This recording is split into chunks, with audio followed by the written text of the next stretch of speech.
So what I'm going to do is I'm going to mute you guys, but you can stop me at any time. But I promise you that there will be a full Q&A session at the end as well. But if you're kind of thinking, Carl, I just really need to know now, you can take your mute off, and there's not too many of us on here. You can take your mute off and ask me the question. Okay, so don't worry about it if you want to wait to the end. So what I'm going to do is I'm going to basically go through a presentation. It's not formal. You can relax. You can chill. Make sure you got yourself a coffee or a tea or whatever you're going to do. And I'm going to explain to you what this session is all about. I'm also then going to explain to you how I can help you deliver this stuff. So let me start by muting you guys.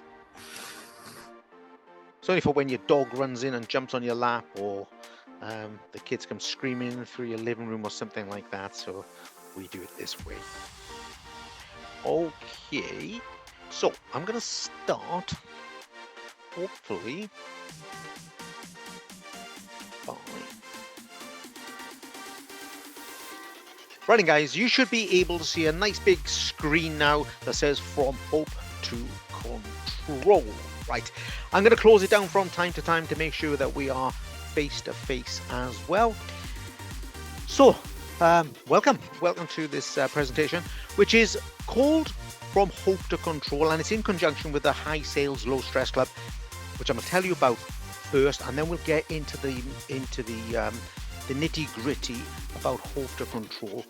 But Hope to Control is all about the way we currently run our business, perhaps some of the attitudes that some of us have, and also how we overcome those things. So part of this session is presenting to you things that you might already have issues with, and it's in part going to give you some solutions as well, which is the biggest thing for any kind of presentation.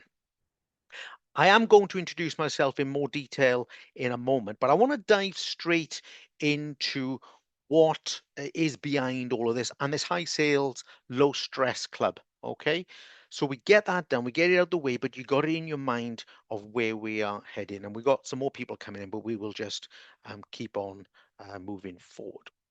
Okay, so how did we get there? Let's have a look. Oh, let me take that down. We're starting at the wrong page, guys. I've already got editing to do. See? There we go. There's too many hope to controls here. Let's get this up again. Okay, we are back in business. So nothing's changed there. So welcome to the Hope to Control presentation presented through the High Sales Low Stress Club. Now, the High Sale Low Stress Club is part of the MNP, which is the massive, not passive. Don't it? It sounds like like an 80s hip hop band or something like that. And in that group, which is my group, and there's a few members in here as well. So thanks for joining us, guys, or watching this on rerun. We do various things every week and every month. And the main thing, or the next thing that we are going to be doing in that group, is working on goal setting and accountability. We're going to be delivering this course live, okay? So what's this MNP? What's this High Sale Low Stress Club? It's basically a community, a membership. And what we do is we work on something quite big every 12 weeks together, the last 12 weeks. And you get to work on a course. I turn up every other Monday and help you kind of on a group or even a one-to-one basis to make sure that you are moving forward in your business. In there already, though, is 150 coaching sessions, much bigger than the one we are going to be working on in this session.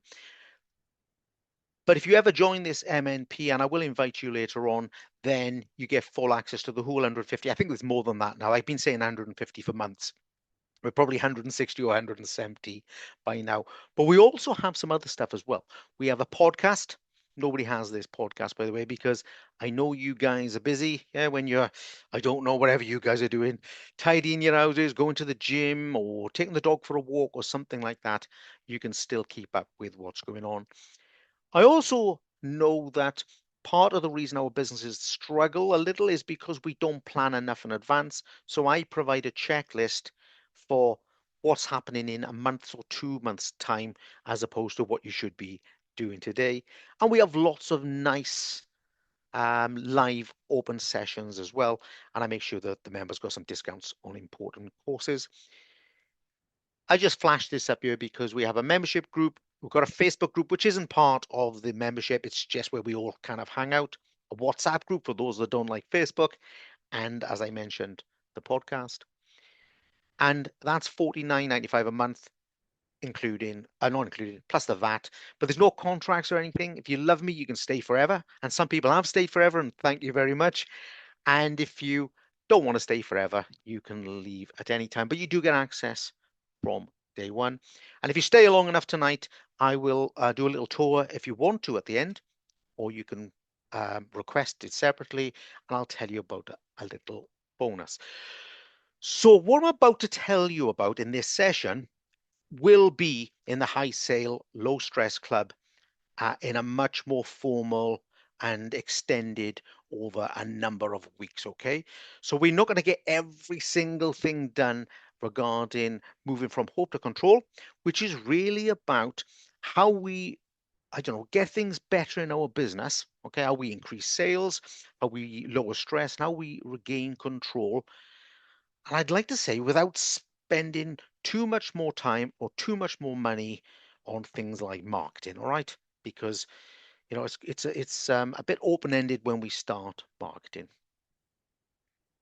Now, I did say right at the beginning, for those that were here, that I would do the introduction about me a little bit later. It's a bit unusual to do that. So those that know me, you can switch off for about 10 seconds. If you want to ask any questions about me, you can. You can ask me at the end, or if you want to, you can ask me now. But the essential part of this, so I'm a salon business coach. I've been working with salons in a coaching basis for around 20 years. But maybe the important part that you want to know about is that I have had 4 salons of my own all at the same time.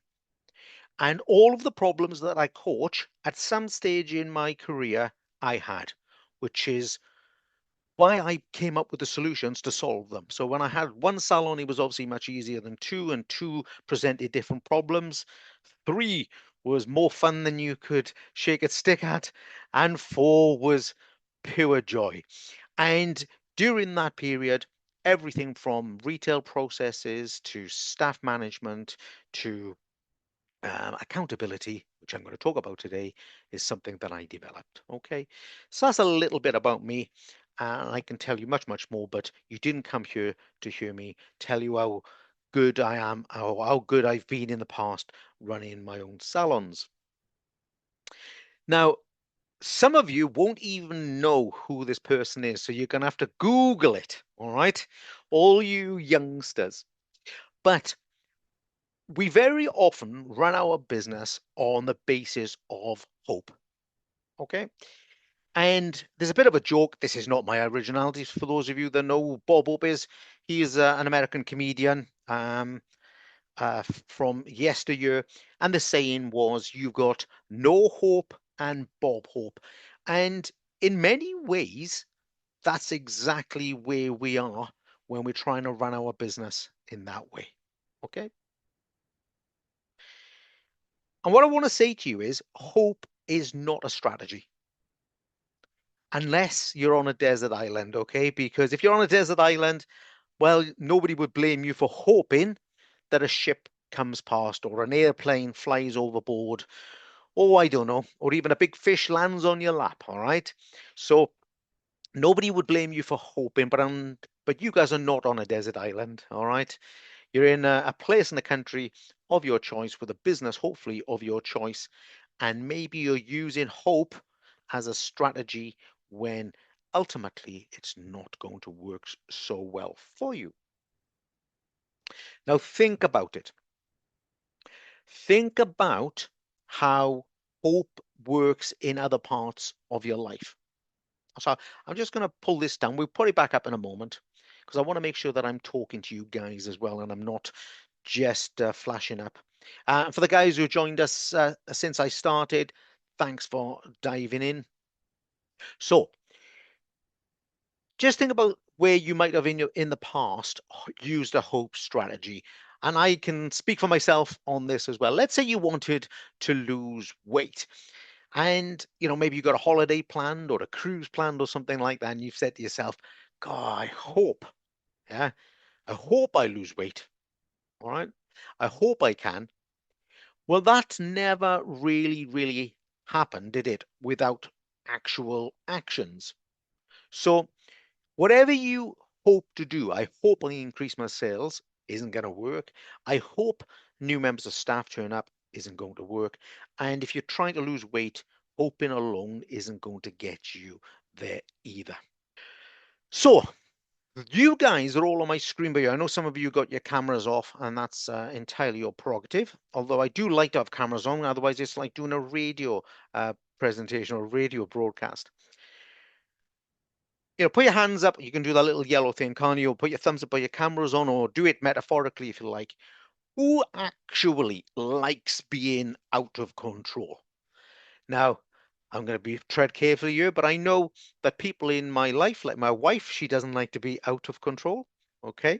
I, as a business person, as a coach, as a father, as a husband, I don't like to be out of control. And, this person in this image here, they don't like to be out of control. So it's a very unnatural thing to want to be, yet so many of us are. Now, not all the time and not in everything, but quite often and quite a lot. Okay, so I'm just saying to you, hope isn't a strategy. Hope means that you're hoping. Hope means that you're probably out of control, yet nobody wants to be out of control. So when do people hope?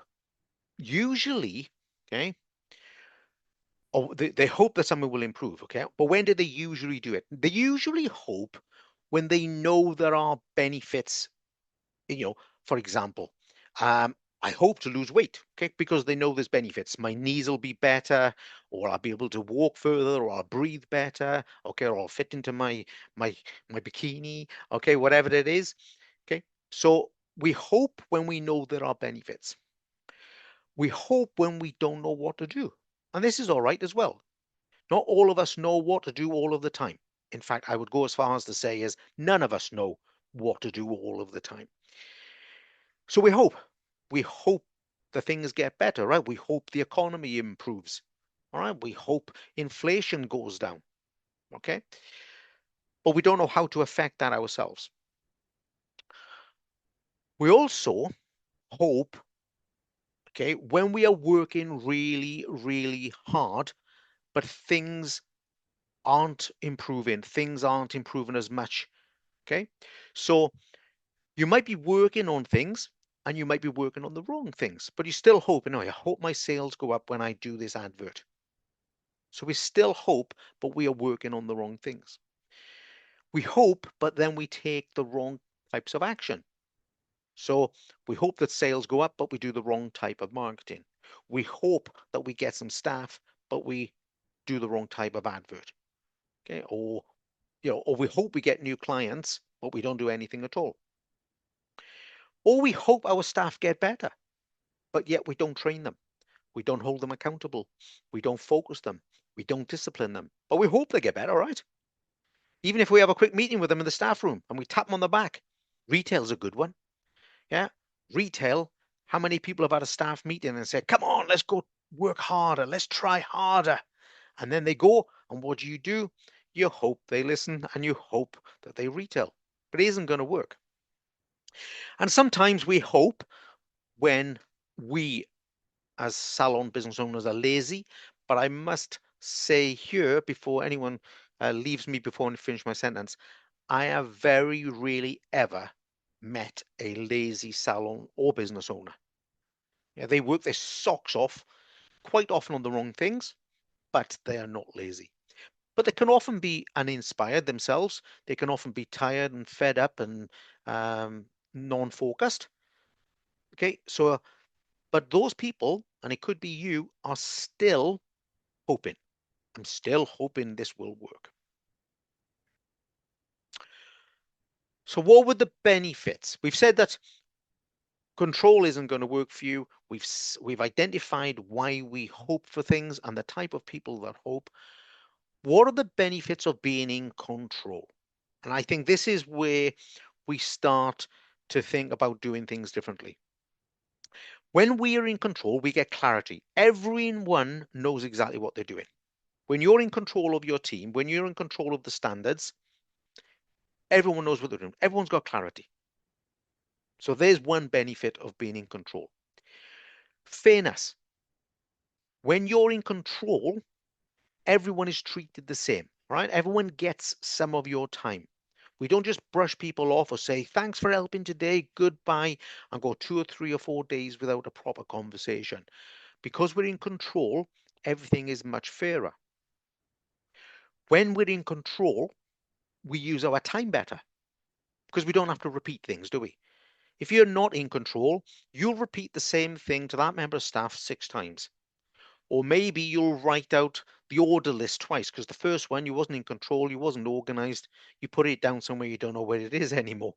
Or you wrote the list on Monday and now it's Thursday and you got to do it again. Okay, because you're not in control.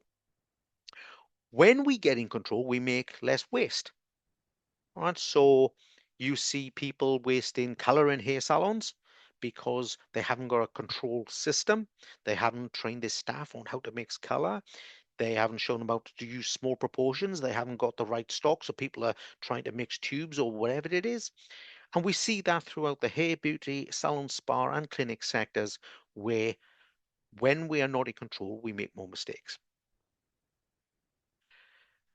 When we're in control, everyone gets the opportunity to get more pay because we are probably going to make more money. Because if you've got everything in control and everything right, your business is going to thrive. If it's in disarray, it's not going to thrive. It's going to maybe do okay, but it'll be never be anywhere near its potential.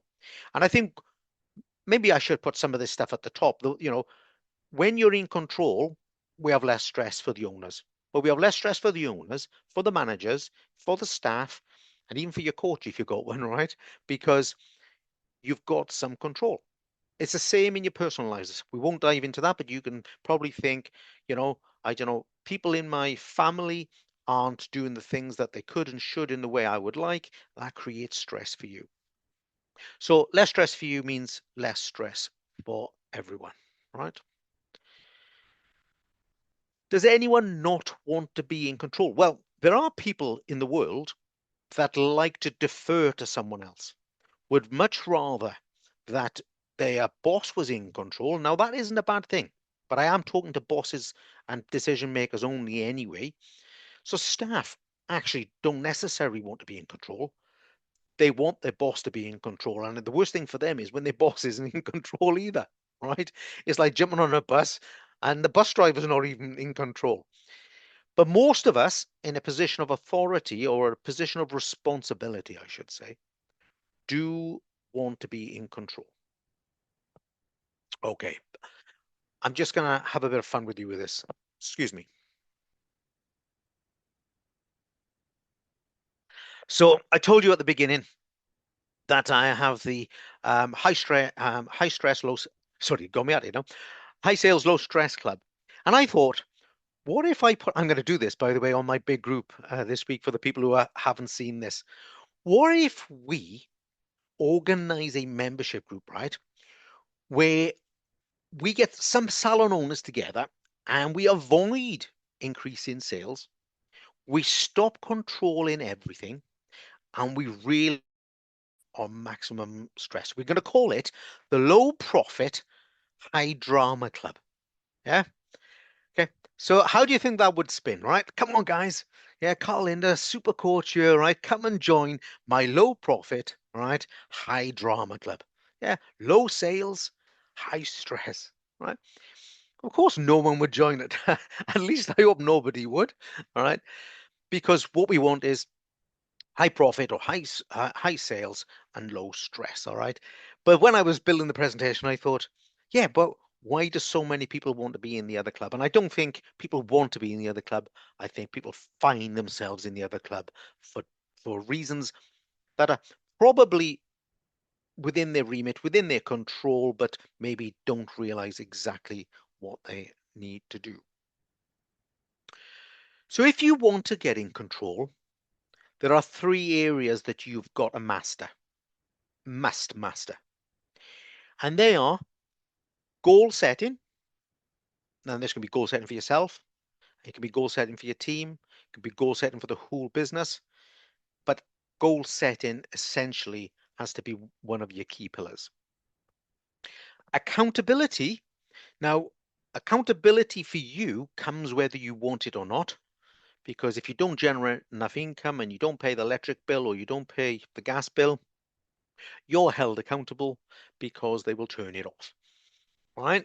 For your team, this isn't the case normally. Very often, they don't have goals, they don't have targets, and they're never held accountable for those. And the third pillar is called your blueprint, which, even though it can take a little time to put together, is simply all the systems and all the procedures within your business on a piece of paper so that we can train our staff and we can refer to it anytime. Now, in the I got to make sure I get this right. In the high sales, low stress club, we've just spent the last 3 months on the blueprint, and we're about to finish that in the next few weeks, and then we're going to move on to this accountability. Okay, for those of you who are not in that group, then those are the three things I want you to make sure you do: a nice blueprint, work on goal setting, work on accountability. So let's drill down a little bit on the goal setting first. We know we have to do goal setting, so why don't we? Oh, we know our staff, as an example, should have targets because we pay them so much money, whatever that money is, they should give us something back in return. That's not an alien thing. It's not a thing that should upset them. It's something that should be done. And there are many, many, many reasons. I think I list 15 when I'm coaching this in full, but we're going to run through a few here now. So why do salon and business owners not set targets or goals for themselves, for their business, and mainly for their staff? Number one, you just don't know how to do it. How would you, unless you've been coached or you've, I don't know, watched a YouTube video or followed me or something, how do you even know how to set a goal? How much should my staff take? If we was to open this up to a chat forum, I reckon the numbers would range from anything from, as long as they take the money they earn, it's okay. Most people say we'll just double it. Some people say 3 times, 3.5. But if we say 3.5 and we're doing, I don't know, £1,000 hair extensions, is that right? And what if we are doing laser? Should that be 5 times their wage? Okay, I'm not getting into the nitty gritty of it. What I'm saying is, you might not be setting goals and targets because you don't know how to. It's like, oh, I don't know. And there's no criticism for that because there's no reason why you should. But there is a reason why you need to find out. Usually, though, most salon owners know that they should and don't want to because they fear resistance from their teams. So they know that if they go and ask their teams to deliver, if someone's getting paid £15 an hour and we say, listen, we need you to develop £60 an hour, they know that the staff will kick back. Right? Now, I'm not I'm not saying that they won't kick back. What I'm saying is whether they kick back or not doesn't matter because these decisions are mathematical. They're never emotional. Your business, your electrical bill that they phone up for, or the inland revenue for the VAT or the inland revenue for the tax, they aren't emotionally involved with you. They just say you owe us a number. And we can't talk like that to the staff, of course. But in a way, in our minds, we can. Each member of staff, you owe me a number. I'm giving you one number. You got to give me a number back. Sometimes we mistake goals for pressure. Sometimes we think if I ask a team member to generate more income, then that's too much pressure for them. And that normally then connects to some of the other comments I've got on here, which is when I had a salon, and I'm not talking about me here, I'm talking about uh, an example salon owner, when they were working in a salon, should I say, and they were staff and they were learning, they may never had targets. So when you become a salon owner, why should you start that?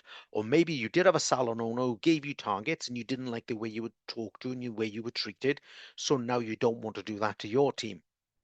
So there's lots and lots of reasons, or maybe you just can't see the benefit. Carl, look, we're all happy here. We all work 40 hours a week. We're all busy. We're all jolly. We're all happy. Don't see why we need any targets. And there are many, many reasons why that would be incorrect. Quite often, salons are looking for staff, and most salons I work with are overstaffed because most staff are taking half of what they should be. So there are many, many reasons why we don't do goal setting. But I would like you to take a moment to think about this. List for me, write on a piece of paper, or you can put the tab on, or whatever you want to do, a list of successful companies or organizations who do not have goals. Okay? A list, just a small list if you like, 2, 3, 4, 5, 6. Give me a list. All right. If I get to talk to you and I'll ask you at the end. If you want to put them in the comments, you can put them in the comments down below. Still got comments on here somewhere. There we are in the chat. Okay, yeah, put them in the chat if you big list of them. Yeah, 6 of them, 7 of them, 8 of them, 10 of them, 10 organizations that are successful, and they can be small ones as well if you like. Okay, that are successful, but they don't set goals. Now, there's a reason why this page here lists successful companies that don't have goals. And I have presented this in many, many, many, many, many times over the years in many, many different ways. And I have yet to think of one. Okay. Successful ones. I can't think of one. Do you know what? Even your newspaper boy or girl has got a target.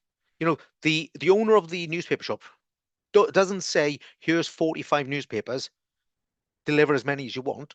Yeah. Yeah, go on, drop 20. It's like you got 45, drop 45 off. Right? Checkout operators, because I used to work in this industry, checkout operators in Tesco's or any and other supermarkets have to scan so many items per minute. Now, when I was working in supermarkets, it used to be 55 items per minute. And if you was at 50, then you would get a performance discussion with your senior manager, because that meant that every 5 items would ultimately end up in bigger queues. At the same time, if you meant to do 55 but you're doing 75, it means you're throwing the stuff at the client, right? So that's too fast and the service is bad. So there's no one, honestly. The bus driver, your bus driver has got a target. It's like get from this point to this point in 8 minutes. It's not go for a ride and pick them up when you get time, right? So I'm glad that we're laughing about it, because the reality is your salon without targets that everyone is trying to achieve is never going to get to where it wants to be. Or, and I use this a lot, is never going to get to where it deserves to be. And I think that's one thing I'd like you to, I am finished yet, by the way, but I want you to all take from this. And I know some of you personally as well, and there's some of you on rerun I know personally. Every one of you deserve more. You deserve more than you're getting, because the amount of effort, the amount of emotion, the amount of stress, the amount of time, maybe finances, and the dedication of your family as well, maybe your wife or your husband, or that's invested in a business. Okay. I don't care how good your business is, you deserve more. But you're never going to get more unless your goal is to get more.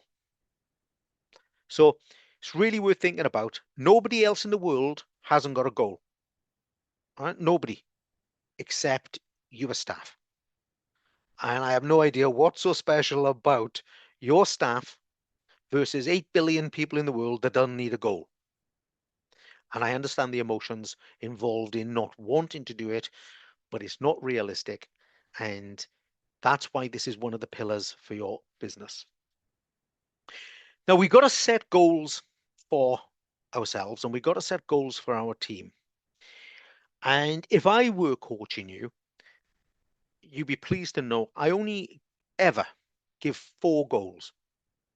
Now, you see, when we talk about goals, sometimes we think, oh my God, there's a list of things that we've got to do. There's the, how much they got to produce every hour and how fast they go and how many products and all, and what's rebookings like. And all of a sudden you got these 20 things and it's unmanageable and everyone gets overwhelmed. So we just don't do it. There's only 4 things.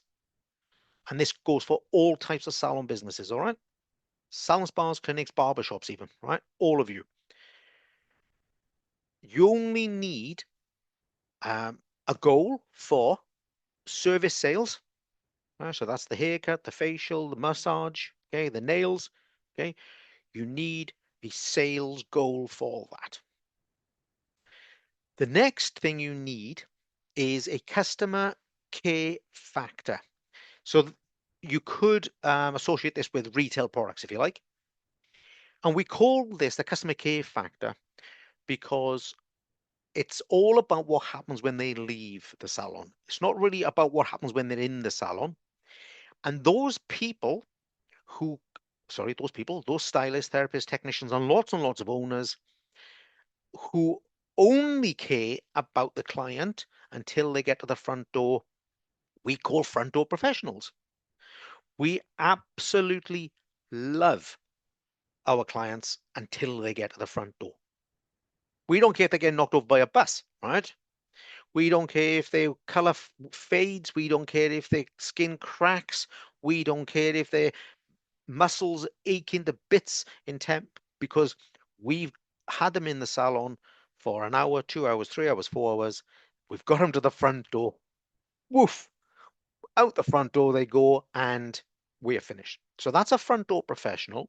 And we can only develop and enhance that experience for them by connecting the service with products. The third target is customer service standards, and that goes back to the blueprint. Now, for your salon, this could be anything that's important. So it might be the focus this week might simply be answering the phone within 3 rings. It might be the focus this week might be how to greet a client. It might be that we got to sweep hair between clients. It might be that we want the temperature at a certain level in the treatment rooms.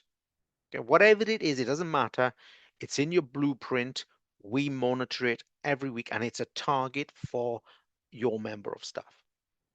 And the fourth and last target for everyone in the business is their personal development. We have to get everyone in the business with the guidance of the owner, but the individuals have to take responsibility for their own personal development. So this is linked, and I've put it in your, this is a link to appraisals, okay? So appraisals are linked with how we do that. So we have an appraisal. Now, this isn't going to be a formal one. I like formal ones maybe once a year, twice a year. So an appraisal is basically just a meeting between 2 people who agree a way forward. All right, let's not make it any more complicated than that. But you can do a nice formal one in January, and then you can have a plan. Now, when we are holding them accountable, we can say to them, okay, this week or last week, you should have done, I don't know, training on how to do a straight blow dry or training on how to use the washing machine. Okay, it doesn't really matter. And the emphasis here, though, becomes on them because how many of you who've tried to train people in the past have taken on the responsibility for getting models for those people? Yeah. They say to you, and they come to you and they go, okay, then Christine, yeah, I can't get a model next week. Can you ask your clients? Can you phone your clients? Can you put a sign in the window? Can you put something on social media? No, but you can. You can put a sign in the window. You can do the social media post. You can phone your friends, yeah, and your mother's friends, and you can go down the shop and ask them. So that's how it becomes more accountable to them. Okay, so those are the 4 goals. Let me just go back a little bit. If you need help on how do I calculate all these goals, that's a different area, and maybe that's why you would need the course. If you've got a good idea on how to calculate those goals, then fantastic. Yeah, those goals, then fantastic. Now, it's all very well having goals, and let's think about, we're not going to do a political thing, guys, but any government who tell you they are going to achieve this goal, okay? I'm going to achieve, you're shaking your heads, and we're going to achieve this in, I don't know, inflation, or this in unemployment, all right? The goals on their own are absolutely nothing. They are useless. So now we have to hold people accountable. How do we hold people accountable for the goals? Okay, so just think of us at a moment, as individual adults at the moment. All of us are prepared to hold other people accountable. Yeah, we want the government to be accountable, don't we? Yeah, we want to know why you spend our money on this, right?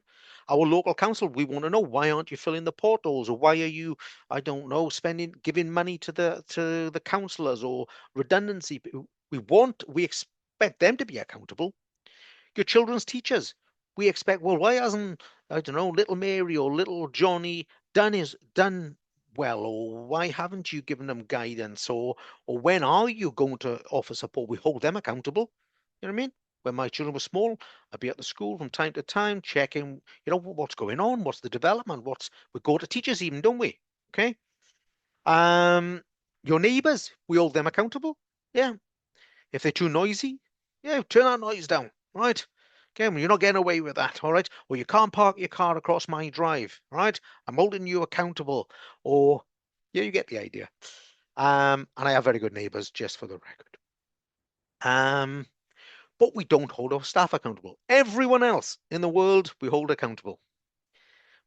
But now think about this. They hold you accountable. And my sound hasn't gone off. That's a pregnant pause. You as staff hold you accountable. And if you don't agree with me, don't pay them next week. Yeah. See if they just go, oh, there we go. Yeah. Yeah. There's that Tillyster again. You haven't bothered paying us this week. You try it, guys, right? If you promise them a pay rise on the 1st of March, they're in there on the 1st of March. You promise me a pay rise. If you promise them that they were having staff training on hair extensions or massage, guarantee they'll be in the office. You said I was going to do this, right? You said we were going to do that. Okay. They will hold you accountable. All right. If the minimum wage is applicable to them, they will be in there. Don't forget now, minimum wage going up. Okay. So we're in this really weird situation where everyone in the world is held accountable, including you, and nobody holds your staff accountable, but your staff hold you accountable. There's a there's deep psychology here, and it's basically just a simple realization that there's nothing wrong. It's normal, it's natural, and it is actually natural. You know, even in the scheme of life, you're held accountable by, if you do something like, and I'm not judging you, by the way, if you do something like smoke a lot or drink a lot, you're going to be held accountable at some stage, probably with some kind of illness. That's the accountability. That's what addresses that issue. Okay. So the only people in the world are hairdressers, beauty therapists, and technicians who don't get held accountable. I don't know how that happened, but it is down to us. And it definitely didn't happen in my salons, because I'm from a different background before I had salons, that made me realize that without accountability, nothing happens. Just think of retail training, guys. How many times have you done retail training with your supplier, and everyone's pumped up, and 2 days later sales are flying and you're happy, and 2 weeks later they're the same as they were that day, right? Because nobody's held accountable. And that's all we say during that period is, let's try harder. Okay. And harder can't be measured. But what if staff liked accountability? Because we said earlier, or I said earlier, that we don't always give them goals or hold them accountable for that matter because we're worried about the kickback. But people do like being held accountable. Who doesn't want one-to-one support? One of the key reasons why staff leave is because they have no connection with the owner. The owner is distant from them, or the owner just gives them direct instructions, has no relationship with them. There are two or three key reasons.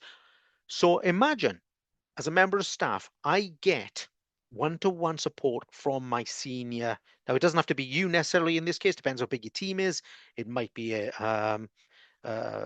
front of house, a manager, a supervisor, but all the same, the accountability means they get one-to-one attention. Everyone loves boundaries. Everyone loves and everyone needs boundaries. That's why we have speed limits. Okay. Okay. There might be a few people that want to do 150, but realistically, society doesn't want everyone to do 150 because we know the outcome wouldn't be good for us. So the outcome in your business isn't going to be good for you if you've got no boundaries. If someone can spend an hour on a facial and someone else can spend an hour and 20 minutes on the same facial, there's no boundaries. Not only is that not fair on every other member of staff, but it's also not fair on the client who might experience two different therapists and get two different levels of service. Accountability means that we recognize good things as well, because maybe as I'm going through this, because I'm pretty passionate about this stuff, I'm sounding like it's a negative thing, right? But it's not. If I hold a member of my team accountable and they get rewarded for doing good, that's still accountability. Okay, accountability isn't finding out what someone's doing bad. It's about finding out what they're doing and doing everything you can to get them to the next level. And on occasion, they might be the wrong person for your business. There's no denying that. But what if they are recognized? Yeah. Who doesn't want a pat on the back? Who doesn't want to be employee of the month? Who doesn't want, I don't know, tickets for a cinema? Who doesn't want, a couple of hours off paid? Everyone, because they're being held accountable. And that's the same as a reward as well. Who doesn't love security? And I'm talking in particular job security. Who wants to go home to their wife or husband and say, "I've had a good day at work today, but I don't think it's going to be there long." Yeah, I don't think it's going to work out. Oh, don't worry. You will worry about it. But when you're in a business that's organized, that's controlled, and you're contributing your part, you feel more secure. I'm doing everything I can. Yeah. And I think we have to be able to say that genuinely. I'm doing everything that I can. And they love fairness. Who doesn't want everyone in their team to be treated exactly the same more than the staff themselves? Nobody wants to look at a favoritism in a member of staff. Yeah. Well, she treats her differently. She gives her time off. She does this, she does that. Nobody wants to see an unfair setting. But unless you hold them accountable, it's going to be unfair. Um, so people love accountability when it's done properly because it's not a negative experience necessarily.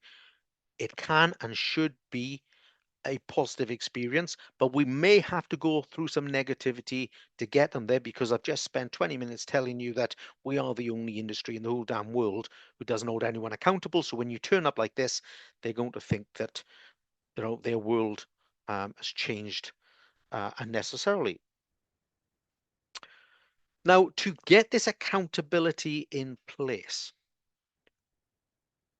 because this might be starting to sound, oh, this is like a lot of work, Carl. This sounds like an awful lot of work. I don't know if I can cope with all of this. It's not a lot of work.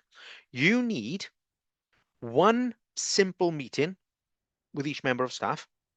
All right. That's all you're going to need for the accountability. And I'll tell you now, it's in the course. The meeting is only 15 minutes long. All right. So you've got 4 subjects I gave you. One meeting, which is 15 minutes maximum, by the way, 15 minutes long. And there's 2 simple documents with their goals on. And they come to this meeting and you discuss those 4 things, you agree actions, and they leave.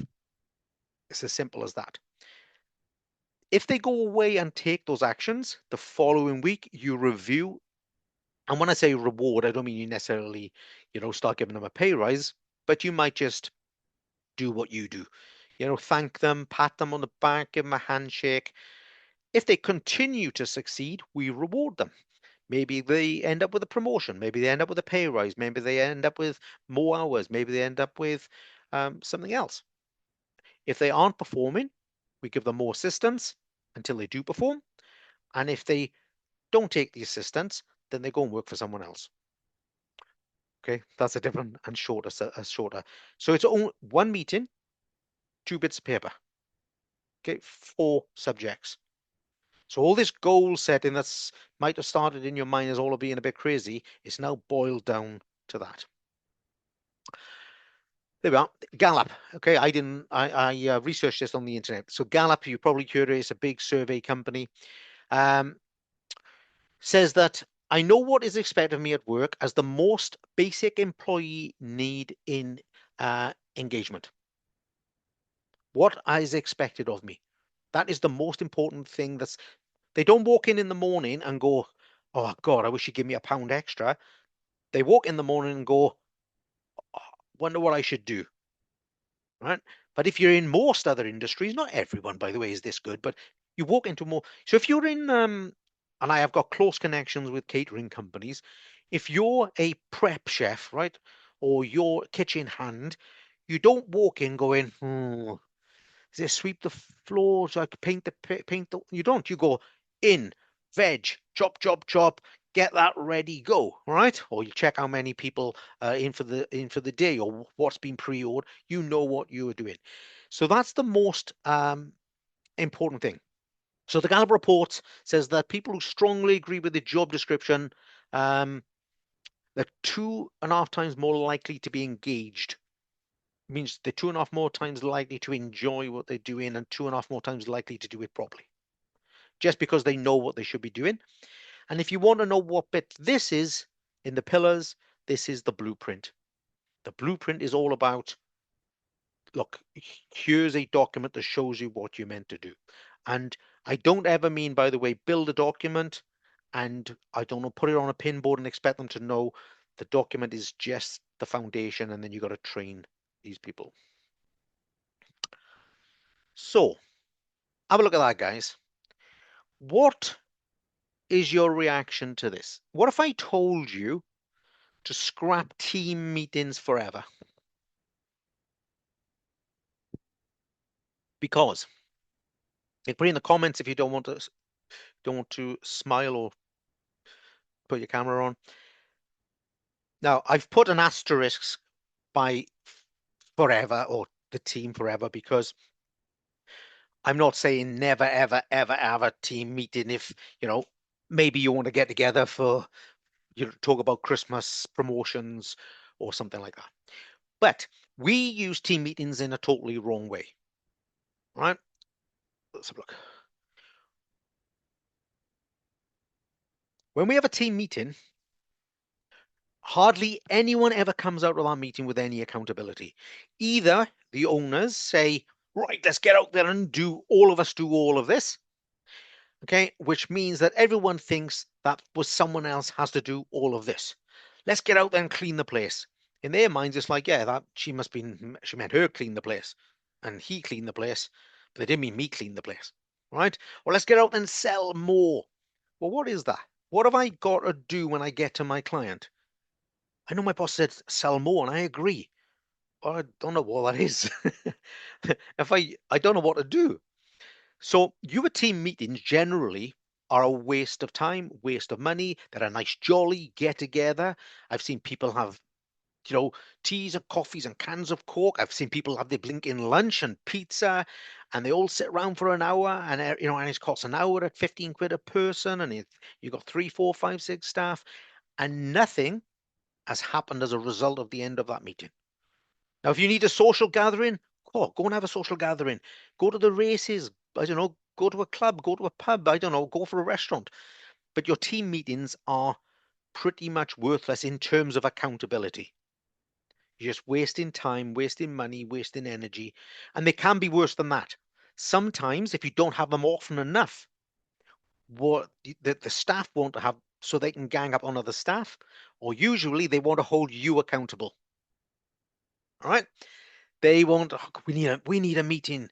Yeah, we need a meeting with you, Natalia. Okay, yeah, and you're two or three of them, the ringleaders, and the meeting's all about. Yeah, well, we've been waiting ages to get this in stock, and we're not very happy with the front of house because they keep doing this, and I'm fed up of having to come in the morning, and the towels are still. It's not a meeting. Yeah, everyone just gets upset. Nobody does anything, and everyone goes home. So that's kind of a bit of a tip, really. Accountability is one-to-one, where we talk about their contribution to the business and how we get them to achieve that. And ultimately, in the majority of cases, they will achieve it with your support. But there's sometimes occasions where not. There is space for a team meeting for the right things. Okay, so don't take it too literal. What I'm saying is, don't try and hold people accountable in a team meeting. It just won't ever happen or work. So we nearly finished, guys. So thanks for hanging on in there. So what have we done? We've replaced hope with clarity. All right. So we've said we were hoping, but instead we've said, well, we've got a goal. And we've replaced hopeless with control. So I was hoping that nothing happens, so now I feel awful, with here's a goal, I'm working on it, and when it happens, I'm in control of that. Okay. We've also understood that everyone benefits from achieving their goals, and we know that we get them to achieve by helping them, and when they succeed, we all succeed. But that doesn't mean we wait indefinitely either. Well, we're not going to wait forever. I got a bit more to go before we wrap up. But if you're not sure about those goals and accountability sessions, as in I don't know how to set the goals and that sort of stuff, we are going to do it in MNP over the next 12 weeks, okay? And I'm going to pop this in here because I think I should have put it in there earlier for you. Did I have a link? There we are. If you and I'll be dropping it on email to you guys at some stage. If you want to join the group, you can. What I'm going to do though, and I got a little bit more work to go before we finish off. There's three things when we look at investing in training and that sort of stuff that people say to me, well, Carl, yeah, I'd really like to do that, but I can't afford to.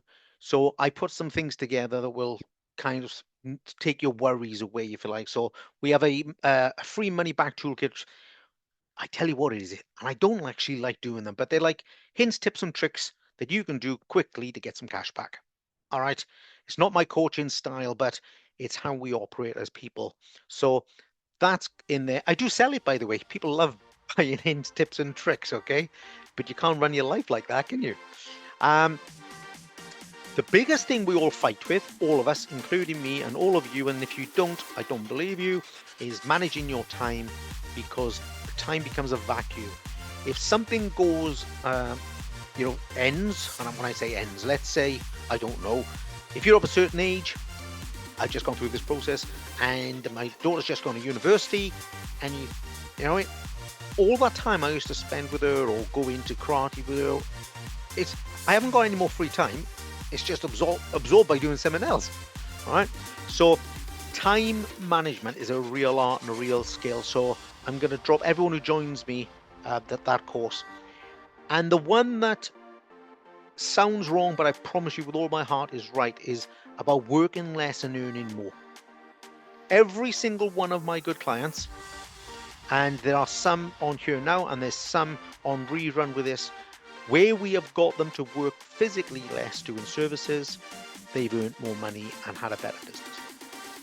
And only for tonight, by the way, I'm going to throw in my appraisal course, because that is linked to everything. All right. And if you've already bought the appraisal course, drop me a line and I'll sort something else out for you instead. Okay. Let's try and bring this up. So I've done the bonuses with you. let's do some questions about anything regarding setting goals or anything about holding people accountable. So we're all grown-ups here, guys. You just knock your microphone off and ask the questions on